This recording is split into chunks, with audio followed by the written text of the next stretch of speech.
জয় শ্রী গিরিবরধারী, জয় শ্রী গিরিবরধারী। যশোদানন্দন ব্রজ জনরঞ্জন, যশোদানন্দন ব্রজ জনরঞ্জন। যমুনা তীরবনচারী,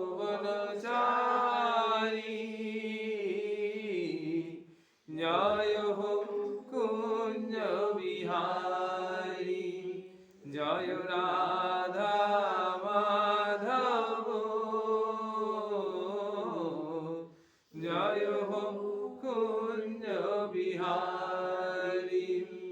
গোপাল জয় জয়, গোবিন্দ জয় জয়, রাধা মোহন হরি কেশব জয় জয়।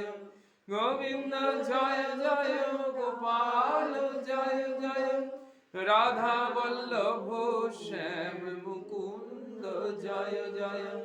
গোবিন্দ জয় জয়, গোপাল জয় জয়, গোপাল জয় জয়, গোবিন্দ জয় জয়।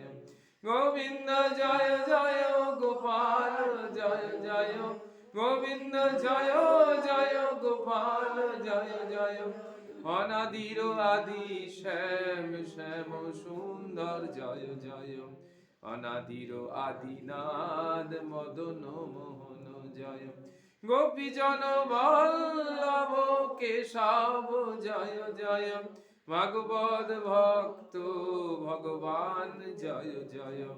রমানাথ সীতানাথ রাধানাথ জয়, অনাথের নাথ প্রভু মদন মোহন জয়। অনাথের নাথ প্রভু গোপীনাথ জয় জয়। তোমার আমার নাদ ব্রজনাথ জয় জয়। মন্ত্র তুমি, ইষ্ট তুমি, গুরু তুমি জয় জয়। সর্বতিথি রূপে তুমি, সর্বব্রত রূপে তুমি, সর্বনিয়ম রূপে তুমি, গোপাল জয় জয়। গোবিন্দ জয় জয়, গোপাল জয় জয়। হরি গুরু বৈষ্ণব ভাগবত জয় জয়, হরি গুরু গুরু হরি গোবিন্দ জয় জয়। গোবিন্দ রাধে রাধে, গোপাল রাধে রাধে, মধুসূদন রাধে রাধে, ত্রিবিক্রম রাধে রাধে, বামুন দেব রাধে রাধে, শ্রীধর রাধে রাধে, ঋষিকেশ রাধে রাধে, পদ্মনাভ রাধে রাধে, দামোদর রাধে রাধে, কেশব রাধে রাধে, নারায়ণ রাধে রাধে, মাধব রাধে রাধে, গোবিন্দ রাধে রাধে, বিষ্ণু নারায়ণ রাধে, গোবিন্দ রাধে রাধে, গোপাল রাধে রাধে, গোবিন্দ রাধে রাধে, গোপাল রাধে রাধে। জয় রাধা মাধব,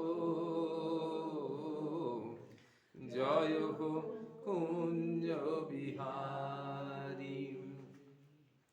শ্রীমদ্ ভগবদ গীতা আমরা বারে বারে এই গ্যাপটাতে গীতার চর্চা করার জন্য খুব চেষ্টা করছি, যাতে এই গীতার অন্তত একটা শ্লোক, এখানে ধরো 30 বা 32টা শ্লোক হচ্ছে, তো কোনো একটা শ্লোক যদি আমরা একটু করে মুখস্থ করতে পারি, কোনো একটা শ্লোক যদি একটু আত্মস্থ করতে পারি, একদম প্রতিদিন যদি একটা করে শ্লোক, সারা দিন সকল কাজের মধ্যে একটা শ্লোক যদি আমরা করি, তাহলে ওখানে টোটাল রয়েছে কত, 700 শ্লোক, তাই না? প্রত্যেক দিন যদি আমরা একটা করে শ্লোক করি, তাহলে হিসেবে দাঁড়ায় যে আমরা 2 বছরে সমগ্র গীতা মুখস্থ করে ফেলতে পারবো। অন্তত গীতার মুখস্থ না করি, অন্তত গীতার ভাবটা আমাদের আত্মস্থ হয়ে যাবে 2 বছর সময়। তো এখানে তো কতদিন পাঠ হচ্ছে, সেইগুলো আমরা ভাবছি যে এই জন্য গীতাটাকে বারবার বারবার বিভিন্ন অ্যাসপেক্ট থেকে গীতাটাকে দেখার চেষ্টা করছি, যে অন্তত একটা শ্লোক যদি মানুষ একটু ধারণা করতে পারে, শ্লোক বলবার মানে বলা মাত্রই সেই শ্লোকের যে অর্থ মর্মার্থ, সেই ভাবটা আমাদের একদম হৃদয় গর্ভ থেকে উঠতে আসবে। আমাদের সাধারণত ঘটনাটা কি হয়, আমরা যখন গীতা শুনি বা যে কোনো জিনিস শুনি, তখন কি হয় না, উপর থেকে সেটা ভিতরে যায়, তাই না? কি হয়, আমরা যখন শুনছি, এই যে গীতাটা শুনবো, গীতার যে ব্যাখ্যাটা শুনবো, তখন কি হয়, বাইরে থেকে সেটা ভেতরে যায়।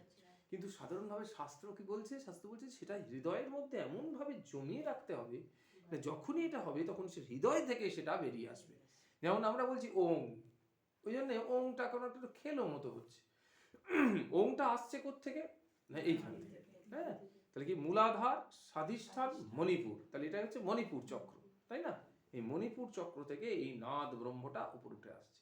তো এইখান থেকে যদি একটা নাদকে উপরে তুলতে হয় তাহলে সেটা কিরকম উঠবে? একদম শ্বাসের সঙ্গে ওম